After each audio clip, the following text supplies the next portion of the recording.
Mula dah. Jangan. Oh, dah. Dah. Cukup. Rottweiler red ni.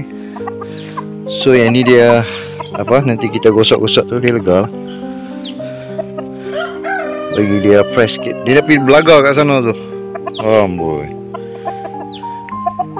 Tu. Amboi. Garang sangat tu. Asyik dia belaga pula lah tu.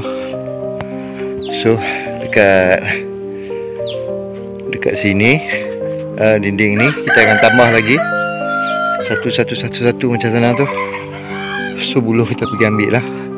Esok pergi ambil sikit-sikit lagi lah, tambah-tambah sikit-sikit. Kalau Rabu nak tebang buluh, ya Allah, lama tak tebang.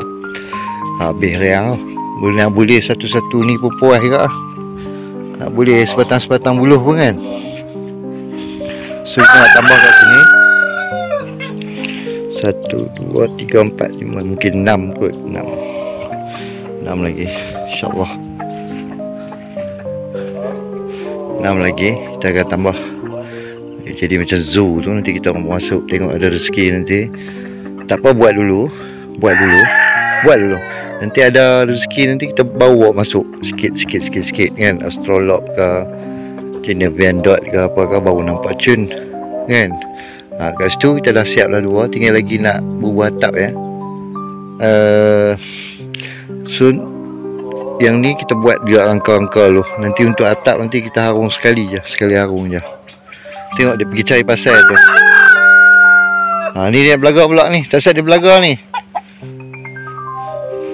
Dia belaga tak sat ni, Allah.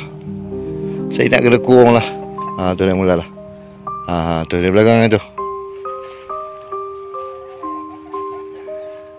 Saya nak kena tangkap lah.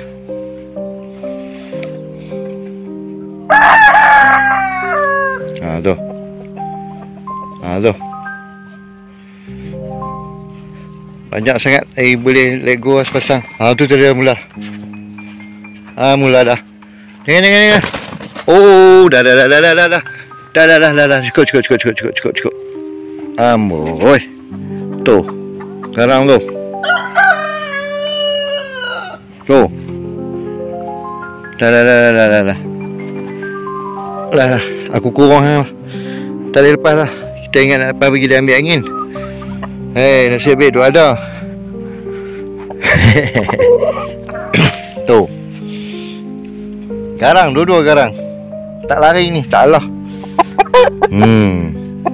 Nanti aku